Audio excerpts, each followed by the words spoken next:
pong oras na ito, tayo po'y darako sa ating pag-aaral. Handa na ba kayong mag-aral? Okay. At tayo po ay nasa last two messages. Huling dalawang pag-aaral na po, dalawang linggo ng pag-aaral. Patungkol po doon sa ating dinidiscuss na topic, patungkol sa pre-decision, the importance of pre-decision, pre-deciding. Ito po yung tinatalakay natin, mga kapatid, sa biyaya ng Panginoon sa loob ng ilang mga linggo. At naniniwala po kasi tayo na ang paggawa ng desisyon bago pa tayo humarap sa sitwasyon is very important, napakahalaga. Kasi naniniwala tayo, mga kaibigan, na gumagawa tayo ng ating desisyon, pero wag nating kakalimutan na tayo ang gagawa ng desisyon, pero yung desisyong gagawa natin, iyon yung magdidetermina kung ano mangyayari sa buhay natin. Kaya kung meron ng magandang nangyari at nangyayari sa buhay natin ngayon, hindi po yan bunga ng swerte. Amen? Bunga po yan ng isang tamang desisyon na ginawa natin. At kung meron ng mga bagay na nangyayari sa buhay natin na hindi maayos, huwag nating isisi kung kanino. Desisyon po natin at bunga ng pagpili natin kung ano man yung nangyayari at nagaganap sa buhay natin sa kasalukuyan. Kaya bagay po, mga kaibigan, ang magandang paalaala sa atin, Pastor, ako po'y nagkamali. Ano po magagawa ko? Well, kung ikaw ay nagkamali at na-realize mo na ang dahilan kung bakit ka nalagay sa isang sitwasyon na ayaw mong mangyari ngayon, na pinagsisisihan mo na hindi maganda ang naidudulot sa buhay mo, ang pinaka-solusyon dyan, mga kaibigan, number one, is to admit. Kasi hindi mapapabuti ang buhay mo hanggat naninisi ka at ituturo mo ang sisi sa iba. Admit na nagkamali ka. Nagkamali ka eh. Walang masama at hindi nakakahiya na umamin ng pagkakamali. Ang nakakahiya, yung alam mo nagkamali ka, ayaw mo pang aminin. Kasi hindi matutulungan ang buhay natin. Kaya kung meron po mga kaibigan na dapat ay mag-focus tayo kapag meron bagay na hindi tamang nangyayari, wag sa iba. Kasi minsan ganun tayo eh. Di po ba? Ang laging hinahanap natin yung pagbubuntunan ng sisi. Huwag ganun. Pag ganun ang attitude natin, mga kaibigan, asahan po natin, hindi magiging maayos ang buhay natin. Magiging bitter ka sa ibang tao, magiging bitter ka sa sarili mo, magiging bitter ka walang iba kung hindi sa ating pong Panginoon. Ang kailangan po natin at ang banal na kasulatan ay nagsabi naman sa atin ng tamang paraan at only way kung paano magbabago yung sitwasyon. Tandaan natin, walang taong walang pag-asa at walang sitwasyon na hindi kayang ayusin at maayos. Pero hindi natin kayang ayusin sa sarili natin. Ang makapag-aayos lang nito ay walang iba kundi ang Diyos. Kasi accepted natin ang katotohanan that with us, all things are impossible. Pero ang sabi ng Bible, with God, nothing shall be impossible. Kaya ang sinabi ng salita ng Panginoon sa atin in James chapter 4 verse number 6, at ito po ang kailangan po natin, i-assess natin, tingnan natin ang buhay. Huwag kang magmukmok, huwag mong tignan at huwag mong kung ano-anong pangit na kaisipan. Kung merong hindi magandang nangyayari ngayon, tignan mo ang buhay mo at tignan mo kung paanong ayusin ng Diyos. At tamang paraan kung paano aayusin ng Diyos ang mga bagay na hindi natin kayang ayusin. Ang sabi ng talata in James chapter 4 verse number 6, ano sabi ng talata? But He giveth grace, more grace. He giveth more grace. Wherefore He saith, God resisteth the proud. Huwag ka na magmataas. Huwag mo na sabihin, hindi ako nagkamali. Ang may mali ay siya. Ang may mali ay ganon. Napagkaitan ako ng pagkakataon. Tama ng ganon. Tama ng ganon. Hindi magkakaroon ng kaayusan hanggat hindi tayo umaamin at nagsasabi na may mali ako at merong dapat magbago sa buhay ko. Ang sabi ng banal na kasulatan, God, ano sabi? Giveth grace unto the humble. The Lord resisteth the proud. Walang mangyayari. Sabi nga ng Panginoon kay Pablo, Paul, Saul, hindi pa siya Pablo, it is hard for thee to kick against the pricks. Mahirap para sa iyo ang sumipa sa isang matulis na bagay. Kahit na anong laban mo, kahit na anong pagtatakip mo, Kahit na ano mga kaibigan, na gagawain mo para hindi mo akuin at hindi ka matuto at hindi ka matutong magpakababa, na nagkamali ka, ang buhay mo magiging miserable lang. Pero ang sabi ng Panginoon, ang Panginoon ay Diyos na mapagbiyaya at Diyos na mahabagin. Hindi niya ine-expect ang mga anak niya perfect. Kasi isa lang ang perfect. And that is none other than God. Ang ine-expect lang ng Panginoon sa ating mga nagkakamali at nagkakasala at sumasablay, matuto tayo magpakababa sa Diyos. Because He giveth more grace. Walang pagkakasubsob at pagkakadapa na hindi kayang itayo ng Panginoon pabalik. Matutunan lang nating lumapit ng may pagpapakababa sa ating Panginoon. We need to pre-decide. We need to pre-decide that I will not stay doon sa sitwasyon ko ngayon. Meron ka bang sitwasyon sa buhay mo na ayaw mo, na hindi maganda? Desisyon ka, ayoko ng ganito. Kasi hindi ka makakaalis dyan hanggat naglulublob ka dun. Ngayong umagang ito, I hope and pray, maging blessing at challenge sa atin na kung meron man tayong sitwasyon sa buhay natin na sinasabi na ayoko ng ganito, ayoko ng ganito. Gusto kong magbago. Ayoko maging malungkot. Ang challenge sa bawat isa sa atin, huwag kang manatili dyan. Huwag kang manatili. Umalis ka dyan sa tulong at biyaya ng ating Panginoon. Meron po akong naringgan, ang sabi po mga kaibigan ng pastor, sabi niya, most of the times, the enemy of the life we wish and pray is the life that we are currently living. Ang kaaway daw ng buhay na gusto natin at ipinagpe-pray nating makamtan natin. Alam niyo kung sino ang kaaway? Yung buhay na ipinapabuhay mo ngayon. Yung klase ng buhay na meron ka ngayon. Hindi ibang tao, hindi sirkumstansya, hindi kung ano-ano man ang nangyayari, kung hindi yung buhay na pinipili mo na ipamuhay ngayon kahit alam mo na hindi tama ito. Pre-decide. You need to make a decision. Gusto natin ng pagbabago? Make a decision. Change it. Baguhin mo sa tulong ng Panginoon. Change your direction. Kung ikaw mga kaibigan, papunta ka sa bangin, ayaw mong mahulog sa bangin, lumibas, iwasan mo yung direction na yun. Change your direction. Baguhin natin. Sa tulong ng ating Panginoon, makikita natin ang purpose ng ating buhay at makikita natin na ang buhay napakasaya at napakalaking blessing na hindi dapat masayang, na hindi dapat ipamuhay mga kapatid ng sinasayang lang natin. Tandaan natin ang sabi ng Bible, John 10:10, lagi nating kino-quote na talata. Ang sabi po ng Bible, the thief cometh not but for to steal, to kill, and to destroy. Kapag may mga bagay na nangyayari sa buhay natin, mga kaibigan, na hindi maganda at hindi tama, diablo yan. Diablo yan. Kapag tayo ay ninanakawan, mga kaibigan, ng tuwa at winawasak ang buhay natin, alam natin, hindi itong gusto ng Panginoon para sa atin. Kaaway yan. Kaaway yan. Hindi natin kayang labanan ng kaaway.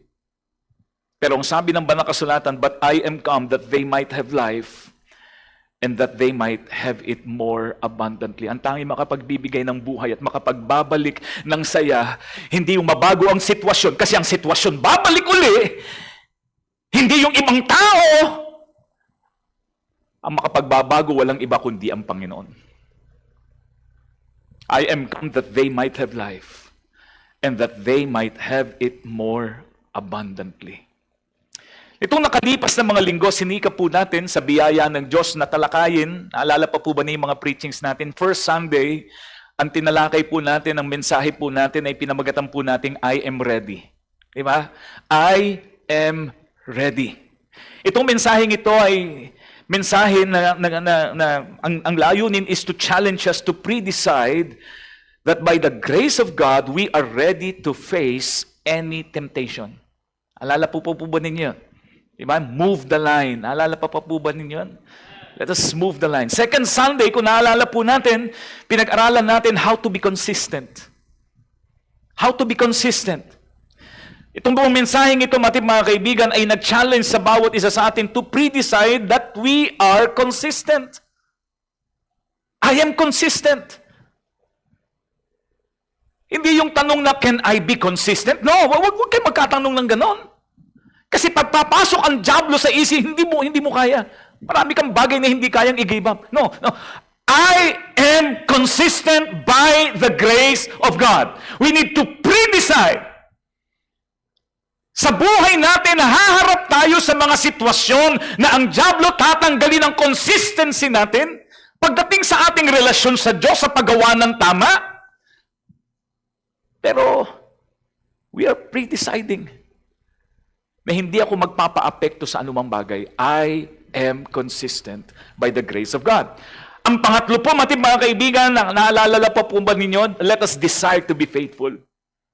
Let us desire to be faithful. The message challenged us to pre-decide that by God's grace, I am faithful. I am faithful by God's grace. Last Sunday, kayo po ay nandito at naalala pa po ninyo, ang pamagat ng ating mensahe is Stop Holding Back. Ang mensahe po last week is about generosity.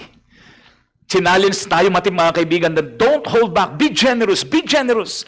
Be generous. Huwag kang manghihinayang na gawain kung ano yung kalooban ng Diyos. Lalong-lalo na pag ang pinag-uusapan is about generosity. Amen? Lahat ng bagay na pinag-usapan po natin, hindi aksidenteng magiging faithful ka, hindi aksidenteng malalabanan mo ang kasalaang ang tukso, hindi magiging aksidente na isang araw paggising mo, consistent ka na. Hindi isang araw paggising mo, mga kaibigan, faithful ka na. Hindi isang araw paggising mo, generous ka na. Hindi. We need to be intentional. We need to pre-decide ano man ang mangyari, ano man ang ilagay ng kaaway na hadlang upang hindi ko magawa yung bagay na alam ko at desire ng Diyos para sa akin. I am pre-deciding. I am pre-deciding.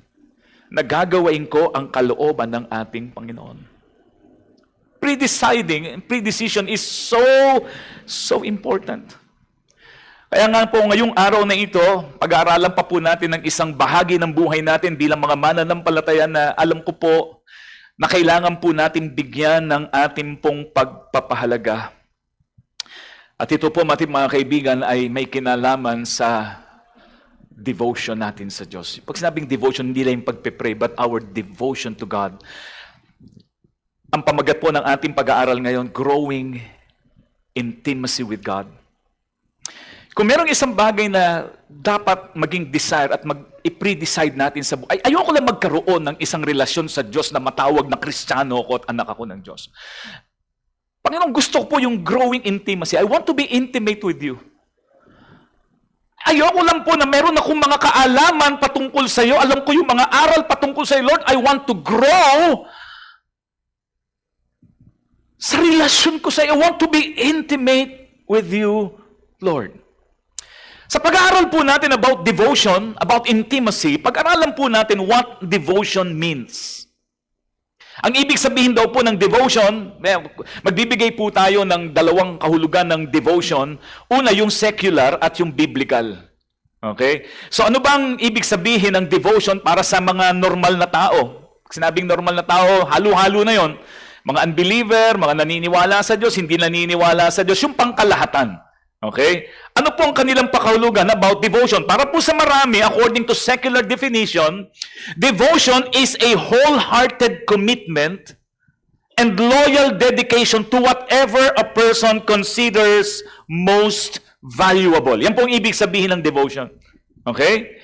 It is a wholehearted commitment, committed ka, buong puso, devotion, and loyal. Loyal ka. Dedicated ka to whatever a person considers most valuable. Lahat po tayo deboto. Amen? Iba-iba nga lang ang pinaglalaanan natin ng ating devotion. Ibig ko sabihin, mga kaibigan, yung iba po sa atin ay deboto saan? Deboto sa trabaho. Saan tayong devoted sa ating mga trabaho? Tama? Yung iba po, mga kaibigan, mga estudyante, devoted saan? Saan? Mga estudyante, saan kayo devoted? Sa baon.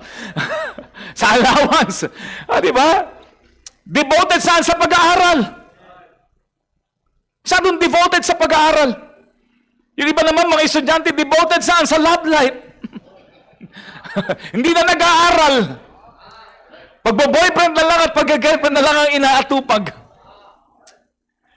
Yung iba sa ating mga kaibigan, we are devoted saan? Sa mga pangarap at ambisyon natin. Doon nakafocus lahat. Pangarap at ambisyon natin sa buhay. Yung iba sa atin, sobrang devoted tayo saan? Sa hanap buhay natin. Lakas natin, oras natin, isip natin, nakatuon lahat, saan po? Sa pagpapalaki at pagpapalago ng hanap buhay. Yung iba po sa atin, ang devotion natin sa ating mga pamilya. Devoted tayo sa ating pamilya. Yung iba po sa relationships. Iba po sa atin ngayon, devoted tayo saan? Sa mga laro. Mapa-basketball man yan, talagang di na nag-aral. Diba? Mapa-video games man yan, hindi na natutulog. Ano man. We are all devoted to one thing. Sa buhay ng bawat sa atin. Ang pagiging devoted actually ay hindi po masama. Ang maging devoto ka, hindi masama. Nagiging mali, it becomes wrong when we devote ourselves to something that, eto nagiging mali. Okay? Pastor, paano ko bang malalamang mali na ako'y nagiging deboto sa ganitong bahagi ng buhay ko? Ito po ang basis para malaman natin kapag yung devotion natin sa isang bagay o sa tao ay nagiging mali. Okay? Kung ito nagiging effect. Number one, instead of making us happy, it removes our joy. Kapag deboto ka sa isang bagay, sa isang tao, sa isang ginagawa, at habang ikaw ay loyal at ginagawa mo yon, imbis na maging masaya ka, nawawala ang saya mo. Mga kaibigan, mali ang pinagdidibotohan mo. You are devoting yourself sa maling bagay. Bakit? Kasi pag ikaw ay nagbigay ng lakas mo, ng buong buhay mo, binigyan mo ng pagpapahalaga, ang dapat nagiging epekto nito, dapat nagpapasaya, amen? Hindi nagtatanggal ng joy. Dapat nagpapasaya sa atin. Kaya malalaman natin kapag yung ating binibigyan ng ating panahon ng pagpapahalaga, kung saan natin dinededicate ang ating isip, ang ating lakas, ang ating talino. Pag ito'y nakapagpapalungkot sa atin, wrong. Tamang maging deboto ka, pero mali yung pinaglalaan mo ng devotion mo.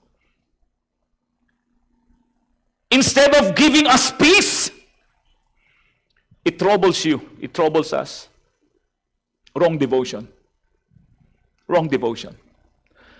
Kapag yung pinaglalaanan mo ng iyong, pinagdededicatean mo ng iyong lakas ng lahat ng bagay sa buhay mo, imbis na makapagbigay ng kapayapaan sa iyo, ginugulo buhay mo, mali. Mali, sayang. Huwag mong ubusin ang oras mo. Huwag mong paglaanan ng panahon. Kasi maling pinagbibigyan ng devotion ng buhay. Instead of leading us closer to God, it moves us away from Him. A wrong devotion. Mahalaga trabaho, amen? Mahalaga ang hanap buhay, estudyante, mahalaga ang pag-aaral. Sa ating lahat, mahalaga ang lahat ng bagay. Pero kapag yung bagay na mahalaga, na binibigyan natin ng higit na pansin at pinaglalaanan natin ng higit na pagpapahalaga, ay nakapagpapalayo naman sa atin sa Diyos. Tandaan po niyo, wrong devotion. Isang araw palulungkutin ka niyan. Isang araw, mga kaibigan, yung trabaho na galing sa Diyos, pero inuna mo yon at mas naging devoted ka doon kaysa sa Diyos na nagbigay ng trabaho. Isang araw, lulungkot ka sa trabaho mo. Yung relationships natin, yung akala mo ito na magbibigay ng kaligayahan sa buhay mo. Akala mo ito na yung magbibigay ng purpose ng buhay mo. Mga kapatid, kapag hinanap natin to sa tao, asahan po ninyo, hindi ka magiging masaya bandang huli, heartbroken ka. Bakit? Kasi hindi kayang ibigay ng tao ang tunay na kailangan natin. Ang tanging makapagbibigay lang, katulad ng sinabi sa John 10:10 na binasa natin kanina, "But I am come that they might have life and that they might have it more abundantly." The only one who can give us that kind of life is none other than the Lord Jesus Christ. Hanggat hindi natin natututunang tanggapin yan, ang buhay natin iikot. Sasaya ka sa ginagawa mo, sasaya ka sa trabaho mo, magiging masaya ka sa pag-aaral mo, pero yan din ang magiging dahilan ng kalungkutan mo sa huli. Kasi hindi kayang ibigay ng anumang bagay at ng sino man ang tunay na kailangan ng tao, walang ibang makapagbibigay kung hindi ang ating Panginoong Kristo lang. Always remember that. Lahat tayo napatunayan na natin yon. Lahat tayo, mga kaibigan, kung tayo mananampalataya, napatunayan na natin ang buhay na ang Diyos sa huli. Ang Diyos sa huli. Inunan natin ang ibang bagay. Sumaya tayo sandali, pero bandang huli malungkot na naman tayo.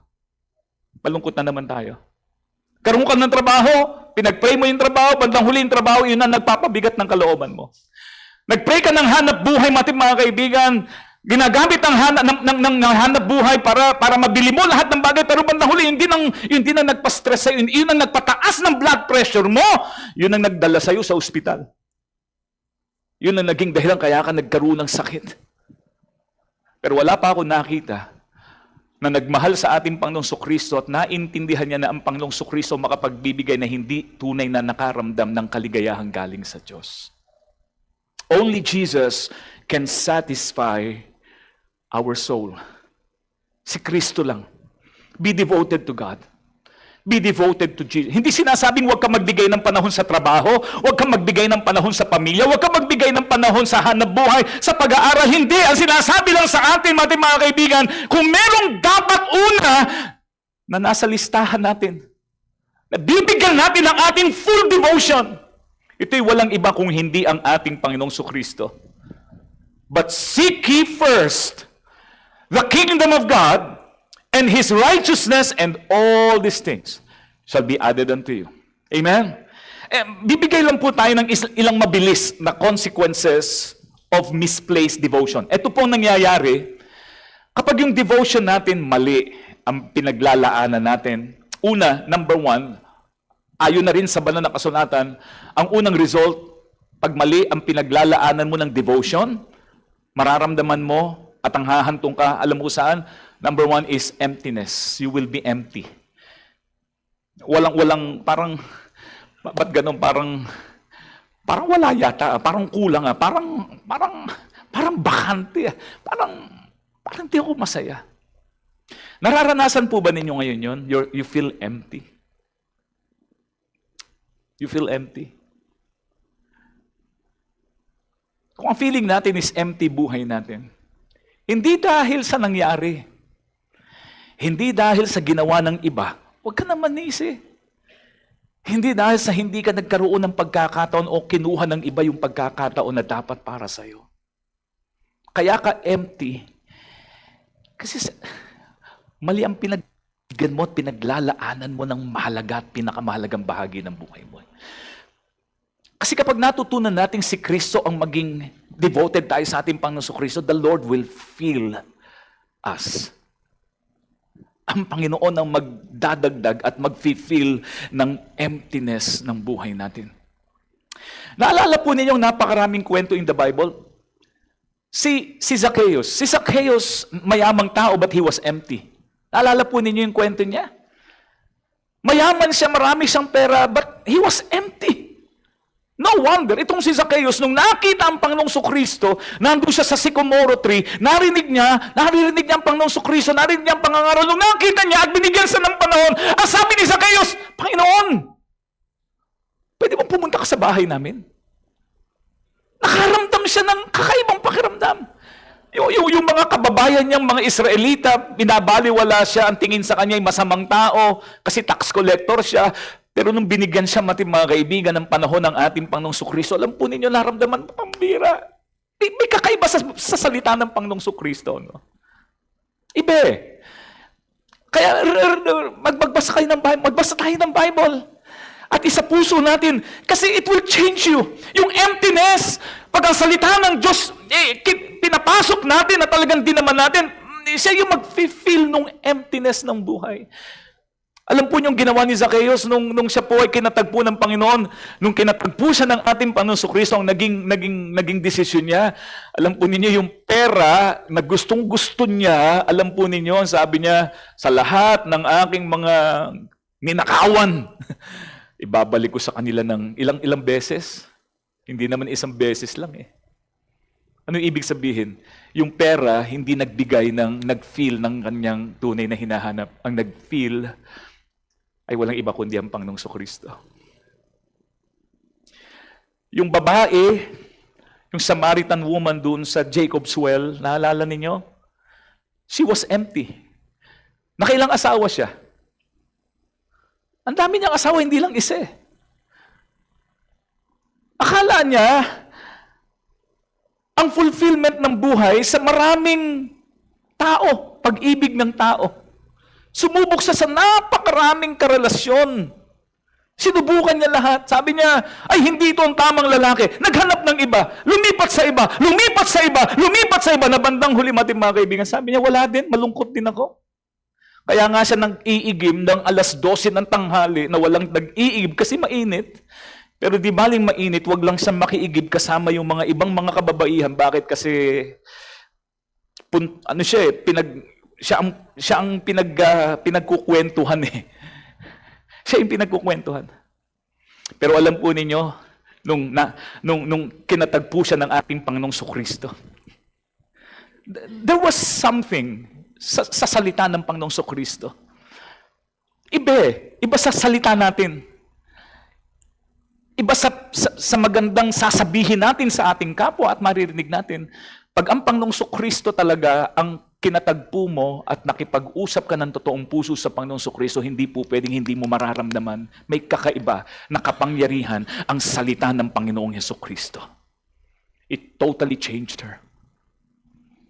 Alam po ninyo, nag-igib siya, kinalimutan niya yung kanyang inigib at bumalik siya sa village niya at pinagsabi niya ang patungkol sa ginawa ng Panginoong Kristo sa kanya. Emptiness. Emptiness. Are you empty today? Do you feel empty? May pera ka naman, malakas ka naman. Ayos naman ang buhay mo. Materially speaking, wala kang pinoproblema. Physically, malakas ka. Pero may emptiness ang buhay mo. Sinasabi sa atin, huwag mong hanapin doon sa mga material na bagay. Ito yung panawagan sa atin na maging devoted ka sa Diyos. Subukan mo ang Diyos. Sapagkat hindi po pwede na hindi pupunuin ng Panginoon ang kakulangan na hinahanap mo sa buhay mo. Emptiness. Sabi ni King Solomon in Ecclesiastes chapter 2 verse number 11, "Then I looked on all the works that my hands had wrought, and on the labor that I had labored to do, and behold, all was vanity. All was vanity and vexation of spirit, and there was no profit under the sun." Temporary things never satisfy the soul. Temporary things will never satisfy our soul. Pangalawa, pag mali ang ating pinaglalaanan ng devotion, ito pong pangalawang result. Ano po? Consequence. Hindi lang emptiness, kundi number 2 is enslavement. You will be enslaved. Aalipinin ka. Kapag mali ang pinaglalaanan mo ng devotion mo, ng pagpapahalaga sa buhay mo, ng inuuna mo, ng pinagdededicatean mo ng lakas mo, ng isipan mo, ng damdamin mo, it will enslave you. Gagawin ka niyang inutil. Gagawin ka niya, mga kaibigan, na parang wala ka ng kakayanan, mga kaibigan. Para kang isang kandila na kapag sinindihan, nauubos. Na may mga pagkakataong alam nating mali, pero hindi natin magawang maayos. Alam niyo kung bakit? Kasi mali ang pinaglalaanan natin ng ating pagpapahalaga. Kaya kahit nangungusap ang Holy Spirit, kahit gumagawa ang Panginoon ng kanyang kapangyarihan at pagpapahayag ng kanyang kalooban, parang hindi ko kaya. Hindi ko kaya. Alam niyo kung bakit? Kasi yung pinaglaanan mo ng devotion mo has already enslaved you. Actually, yan ang susi. Kapag ang pinaglaanan natin ng ating devotion ng Panginoon, anong magiging tawag sa atin? Anong tawag ni Pablo sa kanyang sarili? Paul, a prisoner of the Lord Jesus Christ. Paul, a servant of the Lord Jesus Christ. Alam niyo kung bakit? Ba't niya nasasabi yun? Kasi devoted ang buhay niya dun eh. Kung kanino ka devoted, servant ka nun. Kung kanino ka devoted, mga kaibigan, hawak ka nun. Kapag ang devotion natin sa trabaho natin, hawak ka na ng trabaho. Ang pamilya mo hindi magkakaroon ng panahon sa iyo. Kapag hawak ka, mga kaibigan, ng pera, hawak ka na ng pera. Enslaved ka no, kahit na mali ang gagawain mo pa rin. Pero kapag hawak ka ng Panginoong Kristo, kahit tuksuhin ka ng kahit na ano, kahit lagyan ka ng diablo ng kung ano-ano, but because you are devoted to the Lord Jesus Christ, ang kalooban ng Panginoong Kristo ang gagawain natin. Devotion. We need to pre-decide. Kung ayaw mo maging alipin, kung tayo po ay alipin ng isang bagay na nangyayari at nararanasan natin ngayon na hindi maganda, mga kaibigan, the only solution is this. Alisin mo ang devotion mo doon and be devoted to the Lord. Maging alipin ka ng Panginoong Kristo. Huwag kang mag-alala kasi hindi sasayangin at hindi sisirain ng Panginoon ang buhay mo. Aayusin ng Diyos ang kinabukasan mo at aayusin ng Diyos ang buhay mo. Pangatlo, mga kaibigan, Matthew chapter 6, verse number 24, by the way, ang talata. No man can serve two masters, for either he will hate the one and love the other, or else he will hold to the one and despise the other. Ye cannot serve God and mammon. Salang. Make Jesus your master, make Jesus your Lord. Devote your life to God. Amen. At mamaya sasabihin natin yung mga bagay, bakit at anong blessing kapag si Kristo at sa Diyos tayo naging devoted. Pangatlo, mga kaibigan, na magiging result kapag mali ang devotion natin, ang pinaglaanan natin. Number 3 is estrangement. Estrangement. Mahihiwalay tayo. Love for the world distances us from God. Pag ang devotion natin nasa sanlibutan, mga bagay na mga sanlibutan, mga bagay na pangmaterial, ilalayo ka niyan sa Diyos. Ilalayo ka niyan. Lalapit ka, pero alam po niyo yung parang merong parang gustong-gusto mong lumapit sa Diyos. Naranasan na ba yung gusto mong lumapit sa Diyos, pero parang merong taling nakalagay doon sa likuran mo. Parang may humihila sa iyo. Ikaw lang mag-isang lumalapit sa Diyos, pero parang 10 masamang espiritu yung humihila sa iyo pabalik eh. Nararanasan po ba ninyo yun? Alam niyo kung bakit? Hindi dahil ayaw ng Diyos. Kasi naglaan ka kasi ng lakas mo, ng isip mo. Pinaglaanan mo ng napaka-tinding panahon at pagpapahalaga yung mga bagay na labag at alam mong hindi ka looban ng Diyos. Kaya ka nahihirapan eh. Alam niyo ang kailangan? Hindi willpower. Kasi kahit na anong willpower mo, may hihila sa'yo pabalik. Iyan ang dahilan kung bakit ang mga bisyo mahirap alisin. Nag-struggle ba tayo sa bisyo, sa pag-inom ng alak, sa paninigarilyo, sa pagbe-vape dun sa mga young people natin at mga matatanda na rin? Anong bisyo ang pumipigil sa atin? Alam niyo mga kaibigan, hindi mo kaya sa pamagitan ng willpower. Unless na matutunan natin na i-devote ang buhay natin, hindi doon. Hindi ito magbibigay ng kaligayahan sa akin. Hindi ito magbibigay ng satisfaction sa akin, kundi sa Panginoong Kristo lang ako. Si Kristo magbibigay. Hanggat hindi mo ginagawa yon, walang mangyayari. Pagdating ng linggo, lumalapit ka sa Diyos, nakakaramdam ka, pero paglabas mo mga kaibigan, hinihila ka na pabalik. Hirap na hirap tayo na magkaroon at makaranas ng pagbabago. Alam niyo kung bakit? Kasi hindi mo pinuputol yung devotion mo doon sa bagay na alam mo na humihila sa iyo palayo sa kalooban ng Diyos. Putulin mo yon at ibigay mo ang devotion mo sa ating Panginoon. Estrangement. James 4:4. Know ye not that the friendship of the world is enmity with God? Hindi po pwede. Friend ka lang sa libutan. Tapos gusto mo maging friend ang Diyos. Hindi po pwede mangyari. Hindi. You need to choose. Piliin mo. Kanino ba ako kanino ko ba i-devote ang buhay ko?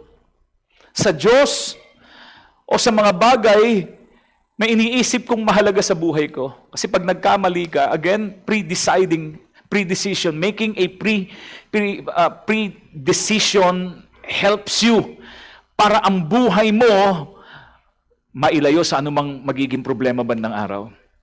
Pang-apat po, na nagiging consequence kapag mali ang pinaglalaanan natin ng ating devotion, number 4 is eternal loss. Daming nawawala. Daming nasasayang. A worldly life forfeits eternal reward. Ang hinahanap natin at desire natin, hindi lang yung makakuha tayo ng reward sa lupa, but eternal rewards. And devoting yourself dun sa maling bagay, it will forfeit eternal reward. Ano ang sabi ng talata? Pamilyar na talata. Mark 8:36-37. For what shall it profit a man if he shall gain the whole world? Ano sabi? But lose his own soul. Matthew chapter 6:19-20. Lay not for yourselves treasures upon earth where moth and rust doth, ano sabi? Doth corrupt. Nararanasan po ba ninyo yun? Yung mga nabanggit natin? Nararanasan ba ninyo yun?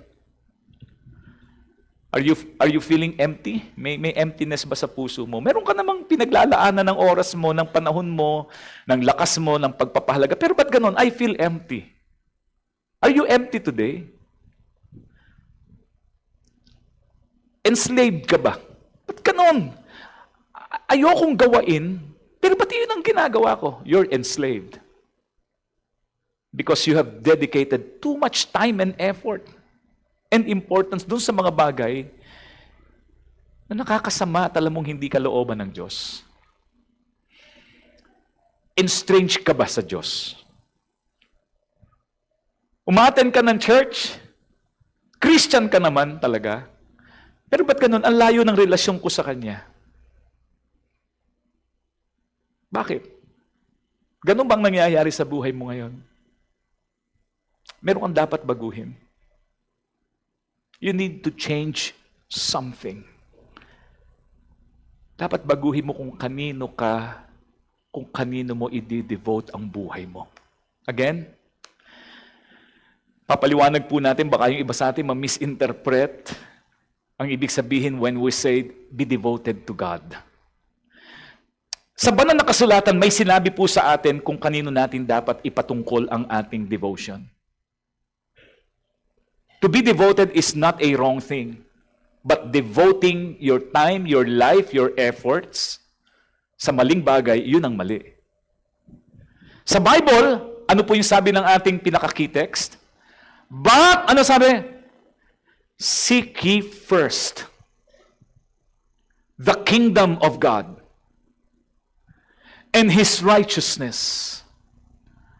And all these things shall be added unto you.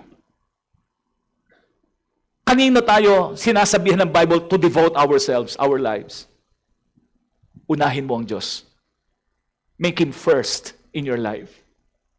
Huwag mo siyang gawing pangalawa. Huwag mo siyang gawing option. He's the only option. He's the only option. Siya ang una sa buhay ko. Ang madalas na common misconception ng nakararami at objection na rin ng iba, ano ba naman yan? Puro na lang Diyos, Diyos, Diyos, puro Diyos na lang. Paano na yung ibang bahagi ng buhay ko? Una po sa lahat, hindi mo po sinabi ng Bible na Diyos lang. May mga pagkakataon ng Diablo, doon magaling eh. Parang yung ginamit ng Diablo kay Eva. Diba? O sinabi ng Diyos mo, hindi man sinabi ng Panginoon. Dinagdagan na lang niya. Sabi ng marami, ano ba naman yan? Puro Diyos, Diyos, Diyos na lang. Hindi po sinabi ng Bible at ng talata na Diyos lang. Ano sabi? Ano sabi uli? But ano sabi? Seek ye. Hindi sinabi ng Bible, seek ye only. Hindi ba sinabi ng Bible, Diyos lang. Kalimutan mo na ang trabaho mo. Kalimutan mo na ang negosyo mo. Kalimutan mo na ang pag-aaral mo. Kalimutan mo na yung ibang mga bagay sa buhay mo. Hindi po sinabi ng Bible. Ang sinasabi ng banal na kasulatan, seek ye first. Seek ye first.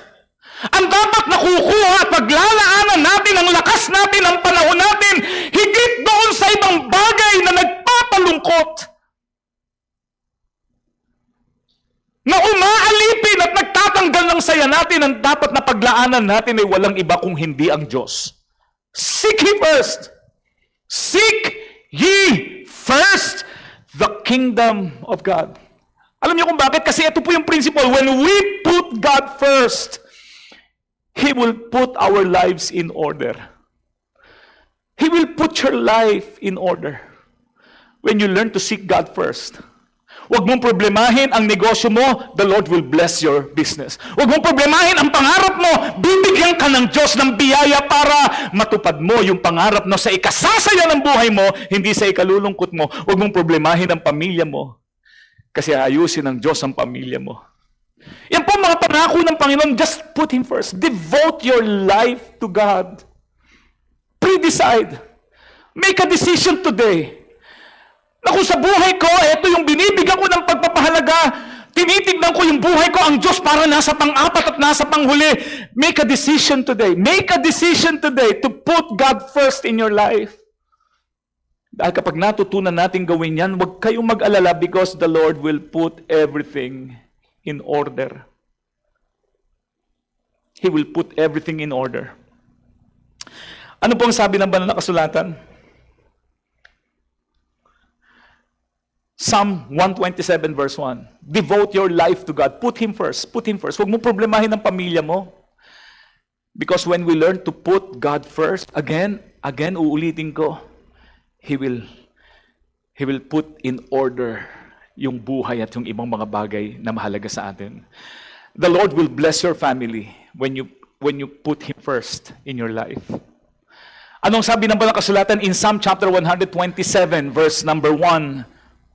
Ang sabi ng Bible familiar verse, except the Lord build the house, they labor in vain that build it.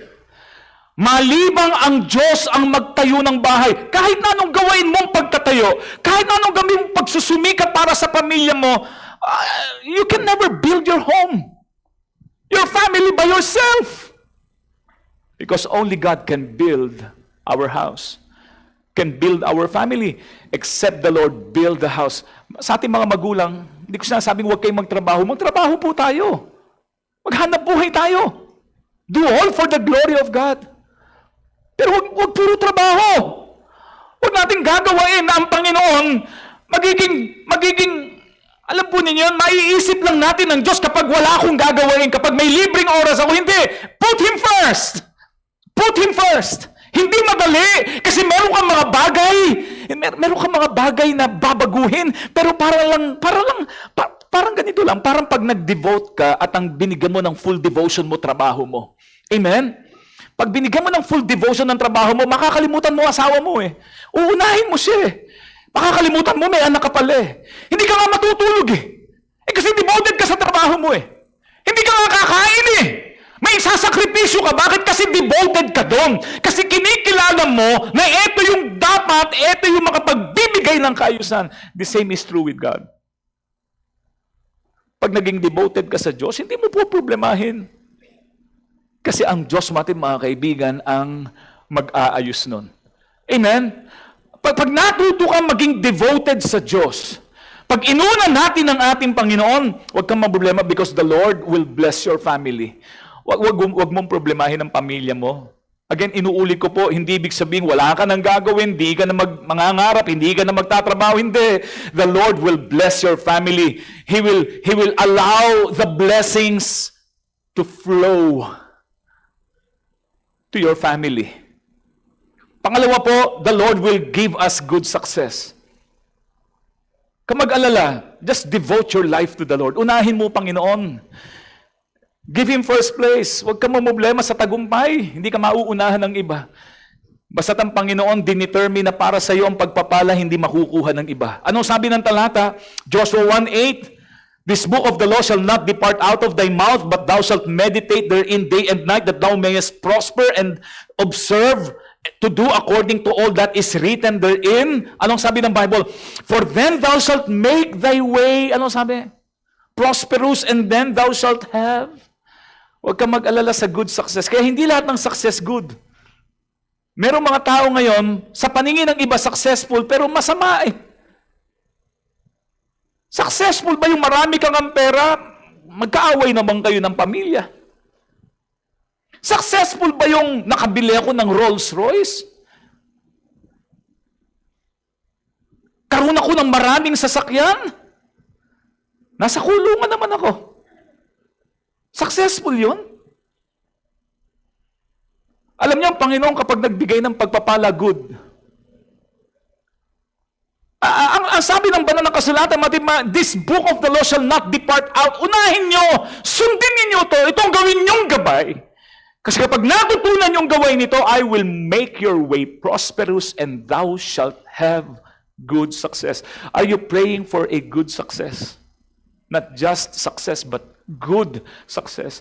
Ang panggagalingan lang po niyan, walang iba kundi ang Diyos. And it will only happen if we will put God first in our life.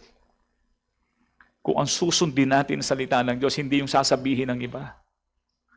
Kung bibigyan natin ng pagpapahalaga yung mga katotohanan at prinsipyo na nakasulat sa salita ng Diyos, hindi yung prinsipyong naririnig natin sa iba. Put God first. Put God first. At hindi lamang po yung the Lord will give you good health. Yun yung problemahin. Sir, puro na lang Diyos. Puro na lang Diyos. So, paano na yung kalusugan ko? Huwag kang mag-alala. Hindi naman uubusin ng Diyos ang kalusugan mo. Actually, palalakasin ka pa nga ng Panginoon. Amen? Alam po niyo, maraming mga tao na dapat wala na ngayon, pero hanggang ngayon nandito pa. Alam niyo kung bakit? Kasi natutunan na lang ipagamit ang buhay nila sa Diyos.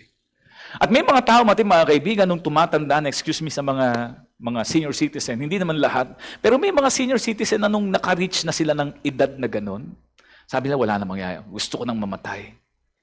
Gusto ko nang kuhanin ako ni Lord. Pero alam po niyo, nung dinevote nila ang kanilang sarili sa Diyos, sabi nila, meron pa palang saysay ang buhay ko.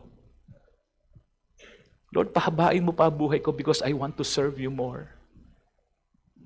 Meron pa palang halaga, meron pa palang, hindi pa pala tapos ang Diyos sa buhay ko. At lumalakas yung iba. Lumalakas. Yung iba nga, nauna pa eh. Nauna pang mamatay, mas bata pa eh. Pero sila hanggang ngayon buhay pa eh. You know why? Kasi nandun ang desire nila, na ang buhay nila, they will spend their life.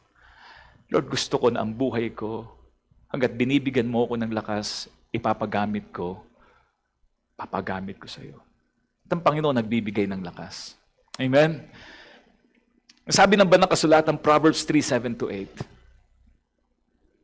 huwag kang magpakapanta sa iyong sariling mata, Tagalog, matakot ka sa Panginoon, humiwalay ka sa kasamaan, magiging kagalingan ng iyong pusod at utak sa iyong mga buto.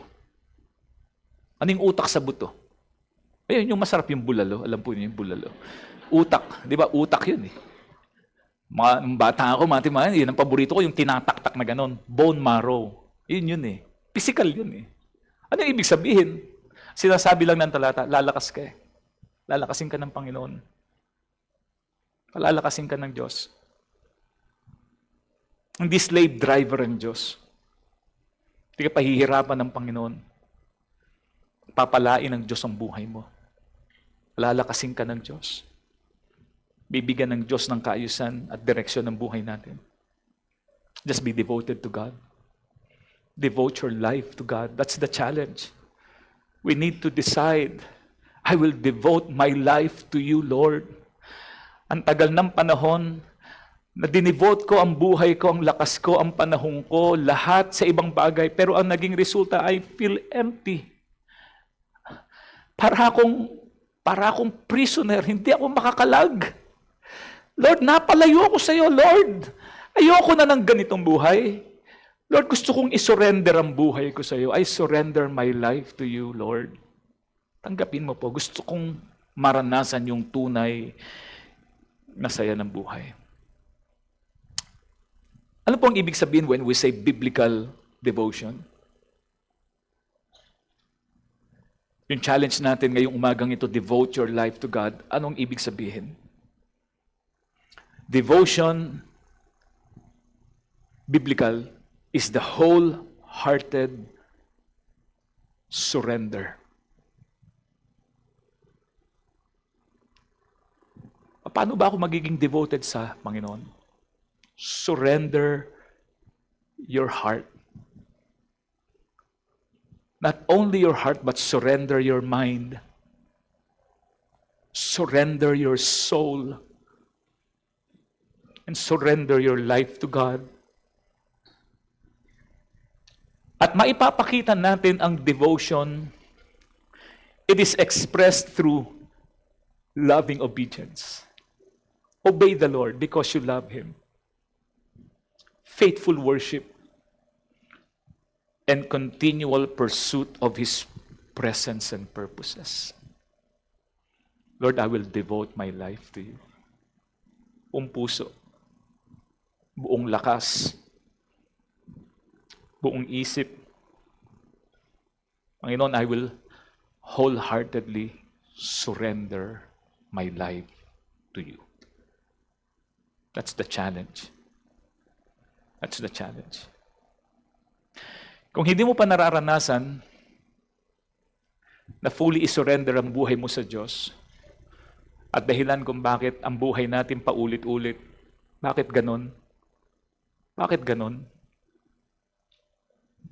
Bakit? Pag-araw ng linggo, masaya ako. Pag-araw ng linggo, magiging malakas ako. Pero pagdating ng Lunes, Martes, Miyerkules, Huwebes, Biyernes, balik na naman ako sa dati. Ba't ganon? Ba't ganon? Nararamdaman ko ang Holy Spirit, pero bakit ganon? Parang ang hina-hina ko, ba't parang hindi ko ma-overcome? Bakit parang may kulang? Bakit malungkot ang buhay ko? Baka kailangan natin baguhin kung kanino natin inilalaan at pinatutungkulan ang devotion natin. Sabihin mo sa sarili mo at sabihin mo sa Diyos, Lord, ayoko na ng buhay na ganito. Sawa na ba kayo sa ganyan? Cycle na buhay. Again, ang solusyon, hindi yung magbago buhay mo, pumunta ka sa ibang lugar, gagawin ko to, mag-e-enjoy ako. Kasi iikot uli. Hanggat hindi mo ginagawa, ang pinaka-importanting desisyon at ito ay alasin mo doon sa kasalukuyang pinaglalaanan mo ng pagpapahalaga at ibigay mo sa Diyos na tanging magbibigay sa iyo ng kaayusan ng buhay mo. Will you devote your life to God? Hindi nyo kaya mag-isa, but by grace, by the help of God, you can be devoted. Make that important decision today. If you want to feel and have a change sa buhay, you need to decide. Hindi mangyayari yan. It will never be accidental. You need to be intentional. At kailangan, suko mo. Suko mo lahat.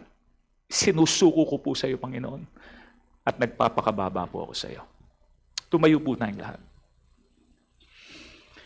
Baka ngayong umagang ito, ang kailangan natin is, meron tayong, kung kayo ay mananampalataya, meron na kayong relasyon sa Panginoon.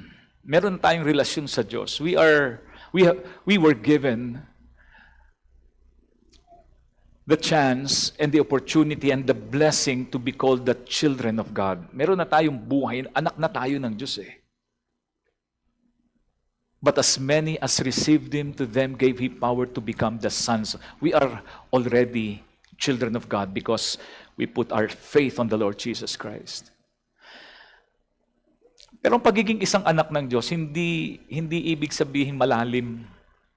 May relasyon ka na, pero ang nais ng Diyos ay hindi lang yung may relasyon, kundi isang malalim na relasyon sa Panginoon. Kaibigan, mananampalataya, young people, adult, hindi ko alam kung ano po ang sitwasyon natin ngayon. Hindi ko alam. Pero kung meron man sa ating kalagitnaan nagsasabi, ayoko ng ganitong, Pastor, ba't ganito buhay ko? Ba't ganito? Bakit ganito? Wala akong saya. Bakit ganito? Parang paikot-ikot. Bakit ganito? Parang walang direksyon, walang pinatutunguhan. Hindi ako masaya. May gagawin ako, pero pagkatapos nun, malungkot. Ngayong umagang ito, ang challenge sa atin, focus your life on God. Put Him first. Kung si Kristo ay nasa pangalawa, pangatlo o panghuli, bakit hindi ngayong umagang ito kung gusto mo talaga na makita at maranasan yung kayang gawain ng Panginoon sa buhay mo, put Him first in your life. Devote your life to God. Have a growing intimacy with God. Lord, I want to grow. I want to be intimate with you, Lord. Gusto ko pong yung relasyon ko sa iyo maging malalim, maging intimate, mas lalo kitang makilala, Panginoon. Kung ito pong panalangin natin ngayong umagang ito, ang Panginoon ay challenge tayo sa pamagitan ng Kanyang salita, sa papaano mang kaparaanan. The Lord is talking to you and dealing with you right now. Allow the Holy Spirit to speak to you. Surrender your life. Surrender your life. Lord, I will put you first in my life. Pagtitiwala ko ng ibang bagay na mahalaga at iniisip kong importante sa buhay ko, Panginoon, ilalagay kita sa umpisa, sa una, at ikaw ang mag-ayos ng lahat, and all these things will be added unto you. Kung kayo po'y kinakausap ng Panginoon, lapit po tayo sa Diyos. If you want to surrender your life to God, meron kang gustong isurrender sa buhay mo, ano bang bahagi ng buhay mo na kailangan mong isurrender kasi ayaw mo na ng ganito, ayoko na ng ganito, na-realize mo yung sitwasyon mo, at ngayong oras na ito sa realization natin sa ating mga buhay, nakita natin na kailangan natin ng totoong pagsuko sa Diyos. Not my will but thine be done, O Lord. Kung ito ang panalangin at dealing ng Diyos sa iyo ngayong umagang ito, makipag-usap ka sa Diyos, surrender your life to God. Surrender your life to God. Be devoted to God. Put God first in your life. At makikita mo, unti-unti ang mga bagay sa buhay mo kakaroon ng pagbabago. Kasi itatama at iaayos lahat ng Diyos. Just come to the Lord. Humble yourself before the Lord. And the Lord will lift you up. Iaangat ka ng Panginoon. Itatayo ka ng Diyos. Kung meron man sa ating kalagitnaan ngayong pong umagang ito, ang kailangan po ninyo ng may magpe-pray para sa inyo. Po kayong mahiya. Just raise your hand. Someone will pray for you. Hindi nyo kailangang sabihin kung nahihiya kayo. Kailangan lang ninyong may mananalangin para sa inyo. Pakitaas mong yung kamay at may lalapit sa iyo at mananalangin para sa iyo. Meron po ba? Huwag po kayong mahiya. Come on. Meron po ba? Meron?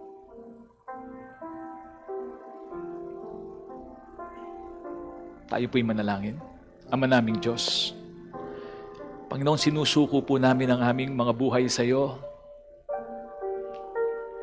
Gusto namin, Lord, maranasan yung isang buhay na ikaw ang nasusunod. Gusto naming maranasan yung sinabi mo sa iyong salita na kung ang aming kalooban at puso ay bagbag ng kabigatan at problema, pag lumapit kami sa iyo at nagpaturo kami sa iyo, pagagaanin mo ang aming pong kabigatan at bibigyan mo po, Panginoon, ang kapahingahan ng aming kaluluwa. Gusto po naming maranasan yung sinabi mo sa iyong salita. Kung matututunan naming magpakababa, Panginoon, sa iyo, anumang kabigatan na dinulot ng kasalanan sa buhay namin at pagkakamali, Panginoon, magkakaroon at makakaramdam kami, Panginoon, ng kalayaan. At mararanasan namin, Panginoon, ang iyong makapangyarihan na pagkilos sa buhay namin. Ama, hindi po ito nakukuha sa prayer lang, kundi nangyayari kapag dumating sa punto ng buhay ng bawat isa sa amin na kami po ay magsusuko ng aming buhay. Susuko namin ang aming mga puso, isip, kalakasan, at hayaan naming maghari ka at susunod kami, Panginoon, sa iyong nais at kalooban. Tagpuin mo po kami. Ikaw mo kami ng kalayaan. Ikaw ang magpuno, Panginoon, ng kakulangan. Ikaw po magbigay ng kasayahan sa aming mga puso na hindi kayang ibigay ng iba pang mga bagay. At ipinagpe-pray ko po, ano man ang sitwasyon pinagdadaanan ng iyong mga anak, ano man yung stronghold ng kaaway, Panginoon, dahilan kung bakit ang buhay ng maraming mga anak mo, Panginoon, ay hindi masaya, na wala, Panginoon, yung joy. Panginoon, sa pangalan ni Jesus, amin pong itinataboy at pinatatakpan ng banal na dugo ng Panginoong Jesus. Walang kapangyarihan ang dyablo na nakawan ang iyong mga anak ng kasayahan, ng kaayusan, ng layunin at ng purpose ng buhay. Sapagkat tinubos kami ng banal na dugo ng Panginoong Jesus. Help us realize, Panginoon, mga katotohanan pong ito. At sa tulong ng aming Panginoong Jesus, sa biyaya ng aming Panginoong Jesus, magagawa po namin ito. Salamat po. Maging intimate at lumago kami sa aming pananampalataya sa iyo. Sa pangalan ni Jesus. Amen. At amen. Purihin po ang Panginoon.